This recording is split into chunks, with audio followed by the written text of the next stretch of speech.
Good morning students. अज असी third chapter revise करांगे, ठीक है। और ये हाउ डू ऑर्गेनिजम्स रिप्रोड्यूस, ठीक है। ये असी चैप्टर अपने किया सीगा और ये तुहानू इंपॉर्टेंट जिहड़े क्वेश्चनस आ फॉर तुहाडे मार्च फाइनल एग्जाम वास्ते ते कुछ कि तुहानू तुहाडे सितंबर एग्जाम वास्ते भी तुहानू इहदे विच फायदा हो जाऊगा। सो पहले नंबर ते आ जांदा बेटा कि फस्ट मोड ऑफ रिप्रोडक्शन, ठीक है। सो ये बेसिक फीचर्स तो तुसीं पढ़ने हैं जरूर, ठीक है। फिशन किन्ने तरह की होंदी है, बाइनरी फिशन आ जाती है तुहाडी, ठीक है। ये दोवां च टुटदा है, एक बॉडी जिहड़ी है दो भागां च डिवाइड हो जाती है, तुसीं देख सकते हो जिस तरह, ठीक है। अमीबा जिहड़ा उहदे विच डिवीजन होंदी है तो एक तो दो में डिवाइड हो जाता, सो उहनूं असीं बोलते हैं फिशन। फिशन मैंने टुटना, ठीक है।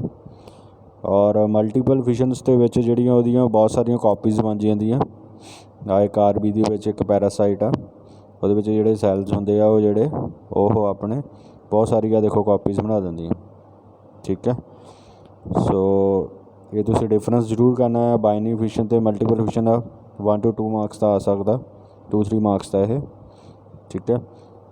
और बडिंग इन यीस्ट, कोई भी बड राइज हो जाती है, आ देखो ये बेटा बहुत इंपॉर्टेंट जो क्वेश्चन आ, सिंपल 1 मार्क्स का। ये की पूछते होंगे आ एक सैपरेट बॉडी किमें फॉर्मड होंदी आ, क्योंकि एक सिंपल जी बड राइज होगी सब तो पहला, तो उन्हें उस तो बाद डिटैच हो जाना, वो अलग हो जाना, तो एक नवी एक सेम टू सेम बॉडी का स्ट्रक्चर बना देना, ठीक है। वो होंगी बडिंग इन यूनीसैलुलर ऑर्गेनिज्म। यूनीसैलुलर मीन सिंगल सैल्ड होंदा है, और एग्जाम्पल तुसी जिहड़ी लई है वो ले लेनी है यीस्ट सैक्रोमाइसिस, ठीक है, वह साइंटिफिक नेम है। नैक्सट आ जाता अगे तुहाडा यूनीसैलुलर तो मल्टी सैलुलर विच डिफरेंस तुसीं कर ही लेना, इंपॉर्टेंट है। ए सैक्सुअल प्रोडक्शन आ जाती है मल्टी सैलुलर ऑर्गेनिजम्स के विच, ठीक है। और ये fragmentation, regeneration, budding, spore formation also occur in some unicellular forms। Spore formation एक बच्चे ने पूछा सीगा मैनू, स्पोर जिहदे विच स्पोर्स की फॉर्मेशन होंदी है, ठीक है। उन्हां दे विच अगे डिवीजन मेल स्पोर्स ते फीमेल स्पोर्स होंदे आ, और आपस में फ्यूज़ करते हैं तो एक न्यू रिप्रोडक्शन बनाते हैं, एक न्यू ऑर्गेनिजम्स बनता है, ठीक है। सो ये आ जाता तुहाडा ये डिफरेंस तुसीं करना है। फ्रैगमेंटेशन की होंदी है, एक it is a process of breaking up the body of an organism to 2 और मोर पार्ट्स। एक बॉडी जी है दो भागों च डिवाइड हो गई है, देखो तुहाडे सामने, ठीक है। उन्होंने फ्रैगमेंट्स विच डिवाइड होना कहते हैं, ठीक है। और ये तुसीं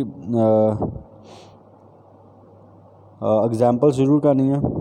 एग्जाम्पल्स बेटा सारे ने करनी है। फ्रैगमेंटेशन, बडिंग दे विच यीस्ट की एग्जाम्पल है, तो ये आ जाती एलगी, फंजाई, ब्रोफाइट्स। क्योंकि क्वेश्चन तुहानूं इस तरह बनना ना बेटा कि which of the following in which of the following the budding is occur, कि ऑप्शनस दे देने एलगी, फंजाई, कोई भी 4 ऑप्शनस दे देने हैं। तो बडिंग किहदे विच होंदी, यीस्ट दे विच, ते इहदी फ्रैगमेंटेशन पुछोगे किहड़ा विच होंदी है, उहदे विच 4 ऑप्शन आउगे, एलगी, फंजाई, फिर उस तो बाद यीस्ट। सो ये एलगी फंजाई दे विच होंदी है, ठीक है जी।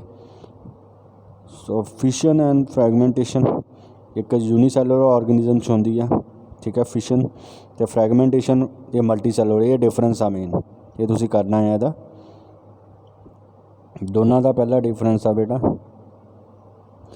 पहला हैगा it occurs in the unicellular organisms, तो इट फ्रैगमेंटेशन होंदी है जी मल्टी सैलुलर ऑर्गेनिजम्स विच होंदी है। ये डिफरेंस है इहदा, ये क्वेश्चन तुहानूं आ सकदा कि the fragmentations occur in multicellular, unicellular, both A and B, इदा कोई भी ऑप्शन आ सकती। सो तुहानूं पता होना चाहिए।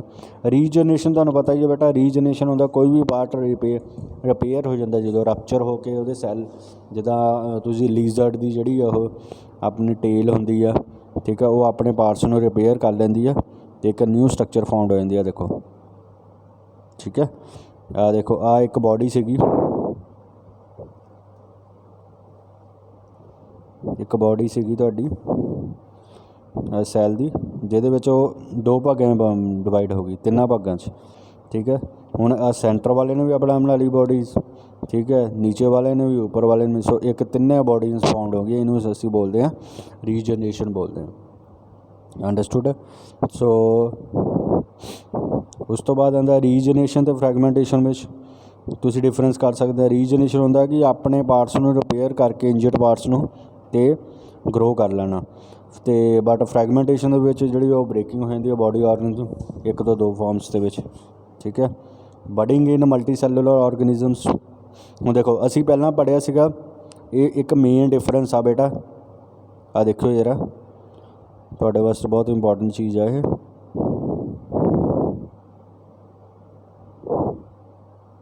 ਮੇਨ ਡਿਫਰੈਂਸ ਬੇਟਾ ਇਹਦੇ ਵਿੱਚ ਇਹ ਆ ਕਿ ਬਡਿੰਗ ਇਨ ਯੂਨੀਸੈਲੂਲਰ ਦੇ ਵਿੱਚ, ਬਡਿੰਗ ਇਨ ਯੂਨੀਸੈਲੂਲਰ ਦੇ ਵਿੱਚ ਜਿਹੜੀ ਐਗਜ਼ਾਮਪਲ ਆ ਉਹ ਤੁਸੀਂ ਯੀਸਟ ਦੀ ਲੈਣੀ ਆ। ਠੀਕ ਹੈ, ਅੰਡਰਸਟੂਡ। ਆ ਇਹਦਾ ਸਾਇੰਟੀਫਿਕ ਨੇਮ ਆ ਯੀਸਟ ਦਾ, ਸੈਕਰੋਮਾਈਸਿਸ ਸਰਵੀਸ਼ੀਆ, ਇਹ ਵੀ ਤੁਹਾਨੂੰ ਪੁੱਛ ਸਕਦੇ ਆ। ਠੀਕ ਹੈ, ਬਟ ਜੇ ਹੁਣ ਅਸੀਂ ਗੱਲ ਕਰੀਏ ਬਡਿੰਗ ਇਨ ਮਲਟੀ ਸੈਲੂਲਰ ਆਰਗੈਨਿਜ਼ਮ, ਠੀਕ ਹੈ, ਉਹ ਤੁਸੀਂ ਬੇਟਾ ਐਗਜ਼ਾਮਪਲ ਲੈਣੀ ਹਾਈਡਰਾ ਦੀ। ਉਹ ਬੇਟਾ ਕਾਹਦੇ ਕਿਸ ਦੀ ਐਗਜ਼ਾਮਪਲ ਲੈਣੀ ਆ? ਹਾਈਡਰਾ ਦੀ। ਅੰਡਰਸਟੂਡ ਆ। ਹੁਣ ਇਹਦੇ ਵਿੱਚ ਵੀ ਇੱਦਾਂ ਹੀ ਹੁੰਦਾ, ਆਹ ਦੇਖੋ ਤੁਸੀਂ, ਹਾਈਡਰਾ ਦਾ ਇੱਕ ਸਟਰਕਚਰ ਫਾਰਮਡ ਹੋਇਆ ਤੁਹਾਡੇ ਸਾਹਮਣੇ, ਉਹਦੀ ਇੱਥੋਂ ਬੱਡ ਰਾਈਜ਼ ਹੋ ਗਈ ਆ, ਦੇਖੋ ਇਹ ਬੱਡ ਨੇ ਇੱਕ ਨਿਊ ਸਟਰਕਚਰ ਬਣਾਤਾ ਔਰ ਇੱਕ ਪੂਰਾ ਹਾਈਡਰਾ ਰਾਈਜ਼ ਹੋ ਗਿਆ। ਸੋ ਇਹਨੇ ਇਸ ਤੋਂ ਬਾਅਦ ਡਿਟੈਚ ਹੋ ਜਾਣਾ, ਇਸ ਤੋਂ ਅਲੱਗ ਹੋ ਜਾਣਾ, ਅਤੇ ਇੱਕ ਸੈਪਰੇਟ ਬਾਡੀ ਬਣ ਜਾਂਦੀ ਹੈ। ਠੀਕ ਹੈ ਨਾ। ਸੋ ਅੱਗੇ ਆ ਜਾਂਦਾ ਤੁਹਾਡਾ ਫਿਸ਼ਿੰਗ ਅਤੇ ਬਡਿੰਗ ਦੇ ਵਿੱਚ ਇਹ ਤੁਸੀਂ ਕਰ ਹੀ ਲੈਣਾ, ਟੁੱਟਣਾ ਹੁੰਦਾ, ਬਡਿੰਗ ਬਣੇ ਇੱਕ ਨਿਊ ਚੀਜ਼। ਬਡਿੰਗ ਦੋਨਾਂ 'ਚ ਹੁੰਦੀ ਹੈ ਯੂਨੀਸੈਲੂਲਰ। ਡਿਫਰੈਂਸ ਆ ਬਹੁਤ ਇੰਪੋਰਟੈਂਟ ਆ ਬੇਟਾ।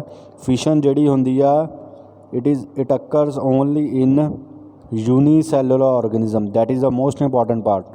ਬਟ ਬਡਿੰਗ ਜਿਹੜੀ ਹੁੰਦੀ ਆ ਬੇਟਾ, ਉਹ ਕੌਣ ਕਰਦਾ ਆ? It's occur in both unicellular and multicellular ਆਰਗੈਨਿਜ਼ਮਸ।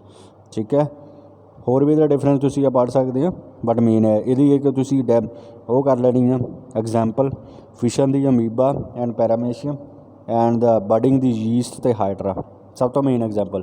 ਹੁਣ ਜਿਹੜੀ ਯੀਸਟ ਸੀਗੀ ਉਹ ਤੁਹਾਡੀ ਯੂਨੀਸੈਲੂਲਰ ਸੀਗੀ, ਯੀਸਟ ਜਿਹੜੀ ਯੂਨੀਸੈਲੂਲਰ ਹੋ ਗਈ, ਅਤੇ ਜਿਹੜਾ ਹਾਈਡਰਾ ਹੋ ਗਿਆ ਤੁਹਾਡਾ ਉਹ ਮਲਟੀ ਸੈਲੂਲਰ ਹੋ ਗਿਆ। ਠੀਕ ਹੈ, ਸਮਝ ਲੱਗ ਗਈ ਬੇਟਾ ਸਾਰਿਆਂ ਨੂੰ? So very good. ਨੈਕਸਟ ਆ ਜਾਂਦਾ ਕਿ ਆ ਦੇਖੋ ਇੱਕ ਚੀਜ਼ ਹੋਰ ਦੱਸਣੀ ਸੀਗੀ, ਸਪੋਰ ਫਾਰਮੇਸ਼ਨ ਕੀ ਹੁੰਦੀ ਹੈ। ਇਹ ਬੇਟਾ ਕਿਸੇ ਨੇ ਪੁੱਛਿਆ ਸੀ।